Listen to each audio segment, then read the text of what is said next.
What is going on, everybody? It is Dylan with Astrodfs bringing you a video going over today's main slate on DraftKings. Normally, I would just go player by player, tell you if I like them or don't. Today's video, I'm pretty much going to stick to guys that I'm targeting for cash plays. So let's get into it with the quarterback. If you're going to pay up, Kyler Murray is definitely worth it for his matchup at 8,200. It's just you're going to have to find some value at other positions. Russell Wilson's a $700 cheaper pick in a game that should be decently scoring. And Russell Wilson usually has pretty good starts to the seasons, so definitely somebody else that I like. If you're going to go and pay down, Dak Prescott and Justin Herbert, probably the most favorable matchup. Dallas having an amazing offense, terrible defense. Chargers have an amazing offense and semi-decent defense. But with how good we can see Dallas's offense be, it's probably one of the more favorable matchups. Either player is fine, $100 difference. If I'm going to go somebody, I'll probably go Dak just because he's going to throw the ball a lot more with how bad Dallas's defense is.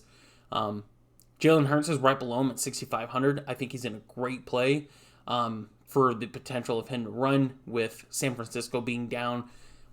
Possibly two corners. We know their star corner is going to be done for the season, and their other corner is hurt, and we'll probably find out today the final status.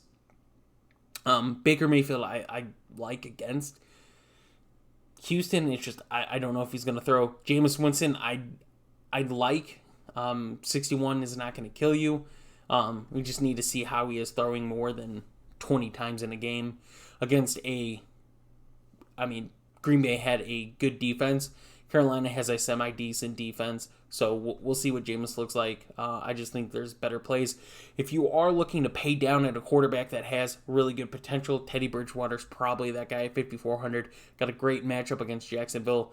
Obviously can get you points from running, even though they're going to try to avoid him doing that. But they're not going to run up the scoreboard either, so I could see him at 5,400 putting up another 20-plus point game against Jacksonville, so obviously some value right there. Running back, Christian McCaffrey, I think, is always going to be in play every time he plays, no matter who he plays, just off of receptions alone. Dalvin Cook is probably a no for me, just a matchup I don't like. Alvin Kamara, I would pay down from Cook to Kamara easily. We're seeing McCaffrey and Kamara play each other. Jameis is probably going to go to Kamara a lot this game, so looking forward to that. If I'm going even cheaper than that, Nick Chubb is right there at 7,800. Got one of the best running advantages as far as offensive line, so Nick Chubb is definitely in play for me. Austin Eckler is also in play for me at 7,300. He looks healthy now. I haven't really heard anything of any injuries holding him back. 7,300, definitely a guy that could get quite a bit of points against his Dallas defense. So 7,300, I'd probably be more confident in Nick Chubb though. Joe Mixon, a lot of people like him. I don't like him with Eddie Goldman returning to the Bears defensive line. I think Eddie Goldman made that defensive line very good against a rush. So we'll see. We'll see what Joe Mixon can do.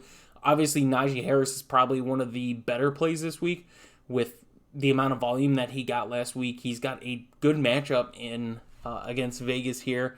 And if he gets that same 100% snap count, there's only a certain amount of time before he starts putting up some dangerously enormous fantasy points. So at 6,300, good matchup. I like it. Chris Carson has a decent matchup against Tennessee. I just like Seattle's pass game, so I'm going to kind of stay away from Chris Carson. Not a bad play at all. I do like him. If you're going to pay down, there's a couple running backs to pay down to. Melvin Gordon and Javonte Williams. Melvin Gordon's 5,900. Javonte Williams is down here at 4,400. Neither one I entirely like for cash, but if you're looking for a GPP, those are probably the guys you're going to get. Kareem Hunt, I do like in cash at 5,800. Put up 17 points last week against Kansas City. Can easily do that against Houston. We know that they like to use both Kareem Hunt and Nick Chubb, Kareem Hunt being the receiving back, so I do like those guys both in this matchup. Wide receiver, if you're going to go Kyler, you're probably going to want to go DeAndre Hopkins or Christian Kirk. I like both of them in this matchup. DK Metcalf and Tyler Lockett are both yeses for me. Obviously, I mean, Tyler Lockett is $400 cheaper. They both have great matchups here. Both have a good game script, so Tyler Lockett's usually the safer play, even though DK Metcalf usually has a higher ceiling.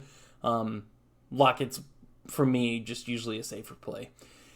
Keenan Allen at 7,000 is probably my favorite play this week. We saw how good he was last week against Washington. It was a better defense, better secondary defense than Dallas. Still put up 22 fantasy points. We see someone like Chris Godwin absolutely destroy Dallas, especially in the red zone where Keenan Allen succeeds. So Keenan Allen at 7,000 is probably one of my favorite plays, especially with that game script. Amari Cooper, I'd probably go CeeDee Lamb this week. I like CeeDee Lamb just because of the amount of volume that he got. Amari Cooper is still one of the best receivers in the league, don't get me wrong. CeeDee Lamb, you could pay down $400 for, and it's still going to get you a lot of fantasy points this week. We go down from there. I like Jarvis Langer at 6,300. He's not one of my favorite plays, but against Houston, and without Odell being there, he's still that number one receiver. He looked good last week. Can easily see him look good again. I just like Cleveland's rush game. And Baker really doesn't need to throw that much in this game if it goes the way it's supposed to go. Allen Robinson at 6,200 I think is a very good pay down. Andy Dalton gets a revenge game against the Bengals, and we possibly see Justin Fields if Andy Dalton doesn't pan out. So at 6,200, one of the most reliable receivers in the league. I think it's a great price for him. Mike Williams, for some reason, if you can't get Keenan Allen, I highly suggest getting Mike Williams. A $900 pay down, I'd still easily go Keenan Allen. But obviously in play with how bad Dallas' secondary is. Cooper Kupp for me is another guy that I really like. At 6,000, we saw what Seattle's offense did against the Colts last week. Matt Stafford looked really good against the Bears, as much as it hurts to say. He does. So Cooper Kupp and Robert Woods at 5,700, I both like. I like Cooper Kupp a lot more. I think this is Cooper Kupp's year, where he dominates and becomes considered an elite receiver again. I'm going to probably stay away from most Tampa Bay receivers, including Gronk. I like Tampa Bay's rush game, but even then, I don't like any guy in specific. Ronald Jones is probably my favorite guy for this week. Tampa Bay can easily put up 40-plus points against Atlanta. But like I said, it's just too much randomness for that team, and I can't see Atlanta putting up points like Dallas was. So most of the Tampa Bay guys I'm going to stay away from. We go down Devontae Parker at 5,500, Jalen Waddles at 4,600, I believe. Both those guys I do like in this matchup against Buffalo. Buffalo should have an advantage, but Miami can fight back. Tua didn't look too bad at all against New England, so I definitely like that. T. Higgins at 5,400. We go and look at T. Higgins and Jamar Chase against the Bears. Really bad secondary. The Bears' defensive line does have an advantage on the Bengals' offensive line, but T. Higgins, Jamar Chase definitely plays against a bad Bears secondary. Devonta Smith is only 5,400 against, like I said, San Francisco being down the corners. I really like that. He's obviously their number one receiver. Jalen Hurts and Devonta Smith, former teammates, found the connection again. I like it. Cortland Sutton, 5,200 against Jacksonville. With Jerry Jeudy being out, we didn't see Sutton get his, obviously you look at it, go more in depth, 3 targets, 14 yards. Can easily see him put up some good numbers and get that connection with Teddy Bridgewater now while Jerry Jeudy's out, and get Jeudy back later in the year and just all around look really good. Mentioned Jamar Chase, Christian Kirk, Michael Gallup being out. If you're looking for a receiver to really, really pay down, did get targeted last week against Tampa Bay. Cedric Wilson is going to be replacing him. 3 targets, 3 receptions, 24 yards, 3,100. Going to get a lot of routes run. There's no one really on Dallas's receiving core that I would consider putting in there.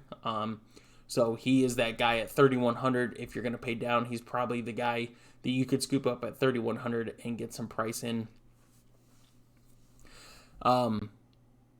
Tim Patrick, I like all the Denver receivers. I'm fine with picking any of them. Sutton is probably my favorite in this matchup, though. But yeah, all three of them, Tim Patrick, KJ Hamler, Sutton, I like them all. I mentioned Jalen Waddle. One thing that I think is going to be interesting is Zack Pascal might be the only Colts wide receiver from last week, basically, that is going to play in this game against the Rams. Granted, if I'm the Rams and I saw how good Pascal and Wentz looked last week together, didn't look like that offense did struggle, obviously. But I'm probably going to put someone like Jalen Ramsey on him because they don't have any talent outside of Pascal if Pittman and Campbell are both gone. Callaway's interesting for me if Jameis has to throw a lot more, which I guarantee he will. Callaway will probably see a lot more targets than he did. Tight ends, for me, it's pretty cut and dry. I don't entirely love Darren Waller. Obviously, if you watched that game last week, him and Derek Carr have a special connection. Got targeted a lot. Had some uncatchable throws sometimes. Some drop passes. But for me, I think George Kittle's in a better matchup against Philly. And with the whole run game and all that stuff, George Kittle can easily get a lot of targets this week against a bad Philly defense. So, George Kittle is in play at 6,400. Like I said, Gronk, he's got a good matchup. It's hard for me to play anybody from Tampa Bay in cash because any of them can get 40 points. Any of them can get 5 points because they're blocking all game. We saw that happen with Mike Evans, basically. If Javonte Smith is out, I do like Hunter Henry a little, but Noah Fant and Tyler Higby are probably my two tight ends that I'm paying down for if I'm paying down for a tight end this week. Obviously, Jared Cook got targeted quite a bit. We didn't get to see that rookie for the Chargers, but it doesn't mean he can't get in this game. But Noah Fant against the Jaguars, I think, is in a great matchup. With Judy being down, Fant is probably going to get a few more targets, and he's a reliable guy. Granted, he's going to share snaps yet again, but they run a two tight end formation quite a bit, and Noah Fant is going to get those targets. Tyler Higby, just the matchup against the Colts, favors Rams, all players. I think it is going to be a struggle a little bit. So I'm leaning towards Noah Fant, but at 4,100, it's not going to break you at all. Defenses is always random. Rams obviously good. Tampa Bay obviously good. Denver obviously good. Patriots against the Jets, not my favorite, but still good. Cleveland, you're paying down 1,000 from the Rams. Very good matchup. Saints have a very good matchup. Pittsburgh has a very good matchup. Even somebody like Arizona, I like. They're one of the teams I would pay down for. But Eagles, we saw what they did last week against Atlanta. Granted, Atlanta just played terribly. But at 2,400, you just need them to get you 3-4 points. Even if they get you 0, it's not going to hurt you. You save a lot of money there. So that's my picks for today. I hope you guys did enjoy. Let me know who you guys are targeting. Someone I missed or somebody that I'm overlooking. And yeah, join our Discord. The link for that will be in the description. I do give out bets as well as ghosts. We have our bets for the Sunday main slate, Sunday night football, Monday night football, and Thursday. So we'll have bets there as well for you guys to do some bets as well as DFS. So I hope you guys do definitely check it out. See if you guys like it or not. We have a pretty cheap subscription package, so in my opinion, it's definitely worth it, but I'll let you guys decide on that one. So thank you guys for watching, and we will see you in the next video.